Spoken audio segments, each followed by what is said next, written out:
Welcome to The Romantic Side of Suspense with Sarah Hamaker. In each episode, she'll talk with your favorite romantic suspense authors. They will take you behind the scenes of the writing process, giving excerpts from their writing, and share stories about their writing life. Secrets Left Behind by Shannon Redmon. The more clues they uncover, the more deadly the investigation becomes. After surviving several attempts on her life, Skye Anderson knows Detective Jake Reed's suspicions of foul play about the accident that killed her husband must be true. Someone will stop at nothing to keep the truth hidden, and all signs point to a drug ring Skye's late husband was investigating. Can Jake keep Skye alive and identify the killers pursuing her?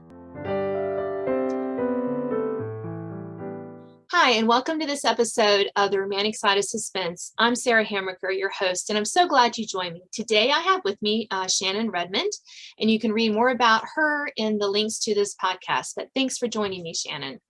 Oh, thank you so much for having me, Sarah. It's great to be here. So we're going to talk a little bit about one of your latest romantic suspenses, Secrets Left Behind. But first, how did you get into writing in general? What drew you to writing? I have been writing for a really long time. Since I was a kid, I used to write poems and I would write songs and I would write breakup letters for my friends' boyfriends. When they wanted to break up with their boyfriends, they'd be like, Shannon, can you read this? Or can you write this? How could I say this without, hurting his feelings, right? So it kind of grew from that. And my mom used to take me to the bookmobile. We had a neighborhood bookmobile that came through every week or it might not have been every week, it might have been like every couple of weeks or something. And I started reading all kinds of different books, like Victoria Holt books and Nancy Drew books and just all kinds of good books. Victoria Holt's were my favorite. I loved the balls and the gentlemen and the dresses and the big estates. And you would think I'd be writing historical fiction, right? But no, the parts that really drew me in were she would always weave a thread of mystery through her stories. And that's what would pull me in. And then as I've gotten older and kind of developed my own writing style, then I find that I like to write what I read, which is romantic suspense. That's what really draws me into writing. So I started, and then I would write like stories and I would half finish them. I don't know if you've ever done that, but I would write and I would get like halfway through and I'm like, I don't know where the story's going. And I would just quit. And then I would start another one and then I would quit. And I would tell my husband, I'm just complaining, like, I want to be a published author. I want to be a published author. Mm-hmm. And finally, I think it was in 2015 or the end of 2015, he looked at me and he said, just finish a book and then you can worry about being published. So I did. And then I was like, well, what do I do now? And that's when I discovered Blue Ridge Mountain Christian Writers Conference. And the rest is kind of history. Just kind of I entered that world and you just, you get hooked and you don't turn back. Yeah. No, I love that.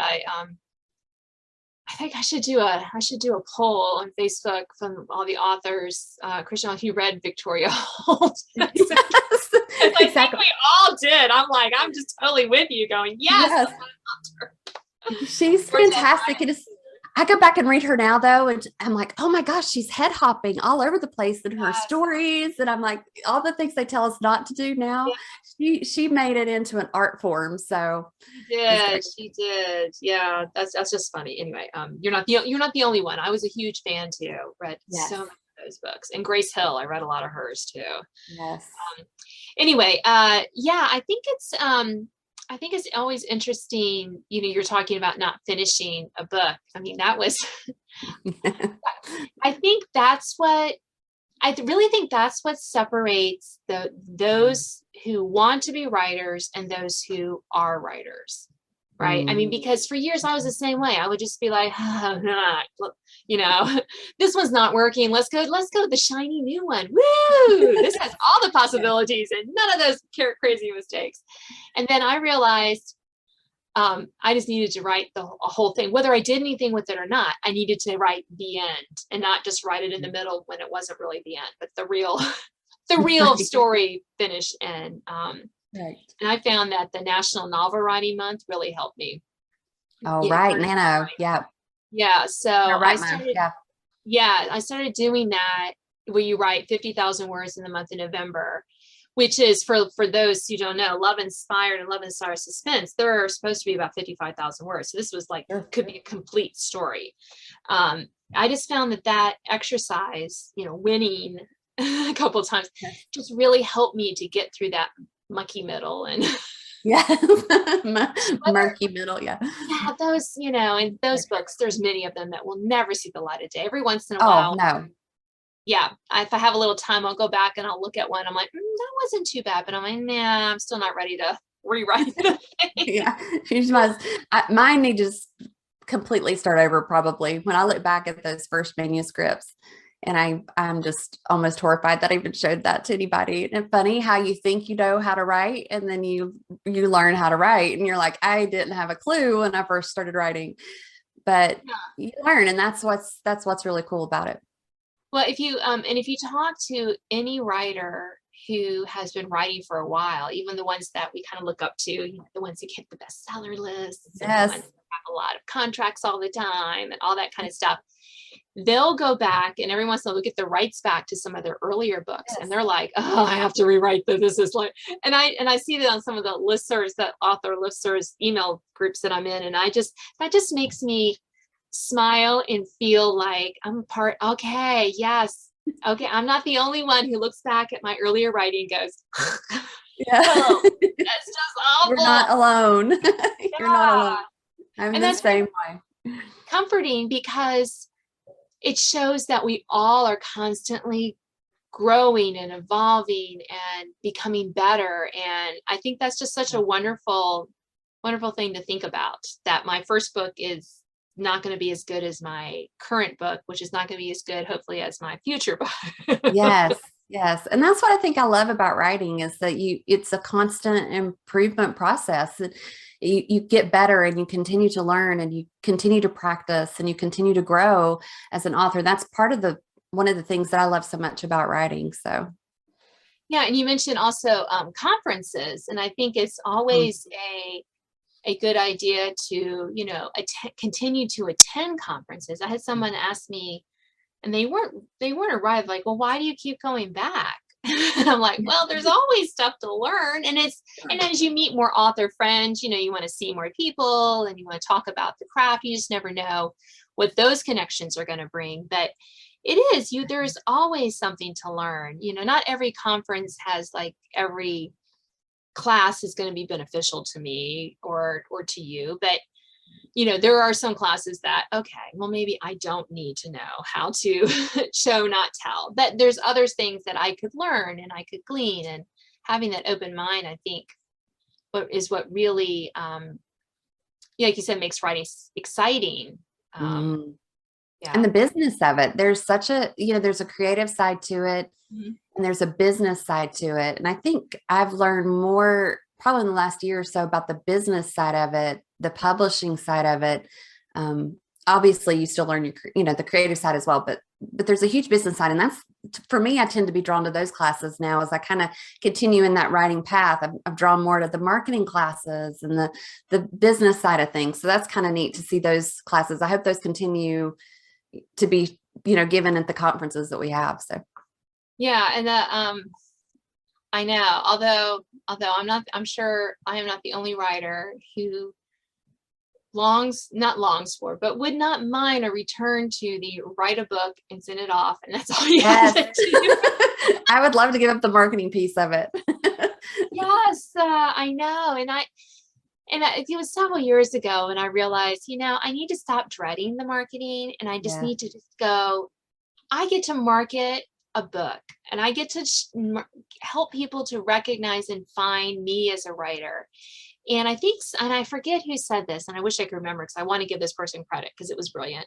She said, she looks at, like, all the social media stuff, all the newsletters, as not a way to market her or her books, but a way to serve her readers. And I love that kind of flip, right?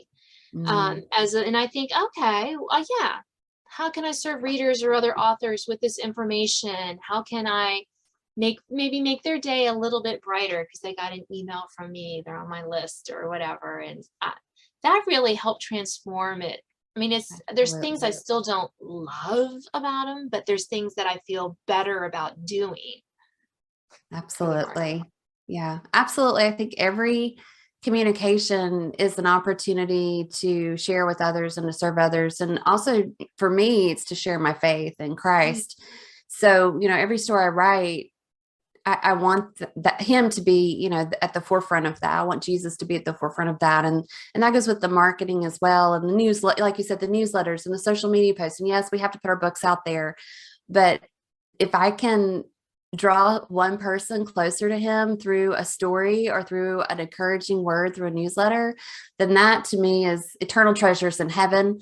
And it's purpose in my life. And that means the most to me. Yeah. Now you do book trailers too, right? I do. Yes, I do. Yeah. In case our listeners aren't aware, can you explain what is a book trailer and Yes. why did you start doing them? Yes. So book trailers I like to think of a book trailer not as an entire story in a video, because you don't want to give away. I think a lot of people in book trailers give away their entire story in the video. So I think for me, a book trailer is a sneak peek. It's like the hook of your book. You want to whet the person's appetite enough to where they'll go and they'll purchase your book, right? Mhm. So some people do them too long. Some people do them too wordy. And I did too. When I first started doing them, I would do the whole back cover copy, and I've tried to do less of that. I want it to be more of a sneak peek to kind of grab people's attention, especially for romantic suspense. Now with romance book trailers, you can get away with a little bit more, slower paced, sweet Right. music, that kind of stuff. It depends on the type of book trailer you're doing as to what you're going to actually do. But it's a sneak peek into the story. And I started doing them because in 2020, I have a really good friend whose first book was going to debut with Love Inspired Suspense. And she had no way to promote it because of COVID. Yeah. And that was back when you would go to bookstores and you would do book tours and, fun things like that. And everything got shut down. And it was like, how she was just like, well, how am I supposed to market this book? I can't even get into a bookstore, now. So we came up, I wanted to do something for authors that would help to support them and promote Christian fiction. Because one, I think there's a lack of Christian fiction in the marketplace. I don't think there's enough clean reads out there. I think a lot of it is smut. Yeah. Good, some are good stories, but they're still smutty. You know what I mean? And I just I just felt like Christian fiction or clean fiction even, and faith family stories weren't getting promoted enough. And I wanted to help do that. So I started doing book trailers for a lot of love inspired authors. And so it's just a lot of fun for me. I love putting them together. I love telling those stories through pictures and movement and helping them promote good, fun, entertaining, yet clean, faith-filled stories. So that's how I started with those. Yeah, and they're a lot of fun. And you can, I think your YouTube channel is with these notes. So my listeners can go check out some of her really cool book trailers there. And I'd love to hear more, but we are out of time. So we have to end on that. But go check her out in the notes, and you can see all the book trailers that she does, because you host them on your YouTube channel, right? Yes, please subscribe. Yeah. Well, thanks for being on my show, Shannon. This has been a lot of fun. Thank you so much for having me, Sarah. I really appreciate getting to talk to you. You have been listening to The Romantic Side of Suspense. I'm Sarah Hamaker, and I'm so glad you joined me. My guest today was Shannon Redmon. Now an excerpt from Secrets Left Behind by Shannon Redmon. She pressed the door open and pulled a chain, turning on a light. Dust floated through the air, and a faint glow from the setting sun filtered through the window.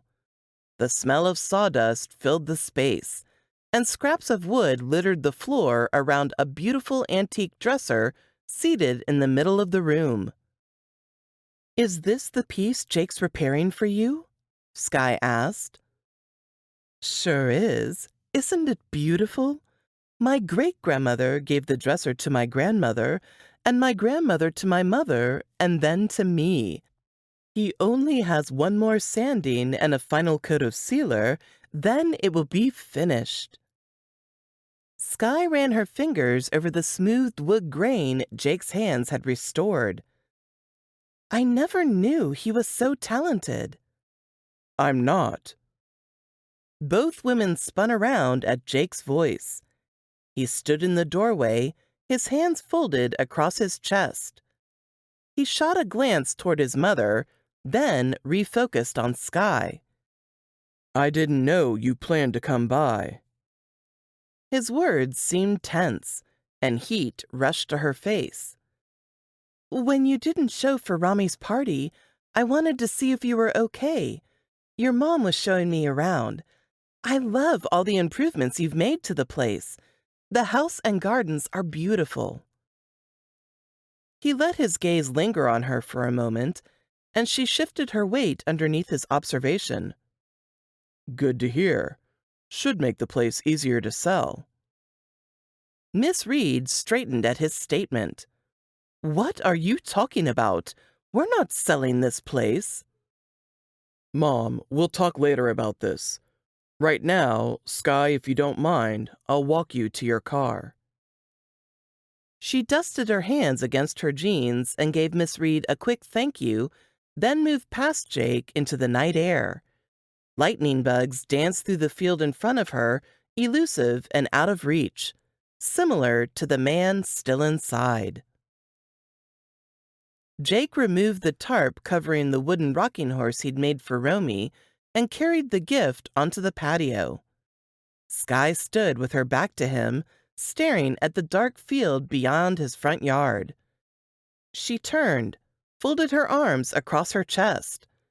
Her gaze dropped to the rocking horse he'd made, but she remained quiet. This is for Romy. Do you mind giving it to her for me? You should be the one to give her the gift. She asked for you today at her birthday party. I told her you would be there. He hated to disappoint Randy's daughter on her birthday, but with his decision to move, he didn't want to make his absence any harder. Under the circumstances, I think the gift would come best from you. Sky dropped her arms and took a step toward him. Jake, what's going on? The man who broke into the safe house escaped from the hospital today. A transport tech took him for his scheduled brain scan, and the man never returned. The officer who escorted him down got jumped in a back hallway by a couple of thugs, all with skull tattoos on their arms. That's not good. He motioned toward her car, his latest decision weighing heavy on his mind. I'm sure he'll come after me once his injuries heal, and I can't let him get near you and Romy. I won't put the two of you in any more danger than I already have. You've kept danger from us. The attacks on your life didn't start until I reopened the case. I'm the one who upended your life in a selfish pursuit of Randy's killer. Your decision wasn't selfish. He held up his hand. I'm moving back to Charlotte. I went for a meeting today. I can redirect Corello's attention to me and off you by running a task force with ops to make him forget all about you. I start in a couple of weeks. I think you have the right idea about witness protection, at least until we have Dante behind bars. I can't believe you're leaving us, right when we need you most. After last night, I'm only making things worse. That's not true. You kept us safe. You're not safe. My inability to control my temper only put you in more danger. Zane's right. My decisions lately have been reckless and fueled by vengeance. The only way for me to make things right is to leave. Zane's team will do everything to keep you safe until the investigation closes, but I'm no longer a part of the group. But you're the only one I trust. You can't leave again, not when I just got you back. Her words stabbed at his soul. He loved her, but sometimes a person had to let go of the things he loved. I never meant to hurt you, Sky. She stepped close to him. Leaving hurts me. You not in my life hurts me. Please don't go. I know I told you we couldn't be together, but Romy loves having you around, and we can figure out a way to make this work. I'm willing to be flexible, not place any demands on you, but you can't go. Jake shook his head, picked up the rocking horse again, and slid the gift into her back seat. I'm sorry, but I've made up my mind. This is what's best for you. Then we'll come with you. I'll transfer to the Charlotte post office. With the Charlotte PD looking out for us, Corella will stay away. I don't want you there, Sky. His words snapped sharper than he wanted, but if being harsh kept her safe, then so be it. Thanks for listening to The Romantic Side of Suspense with Sarah Hamaker. If you enjoyed this episode, please leave a review. You can sign up to receive notifications of upcoming podcasts and listen to previous editions at sarahhamakerfiction.com.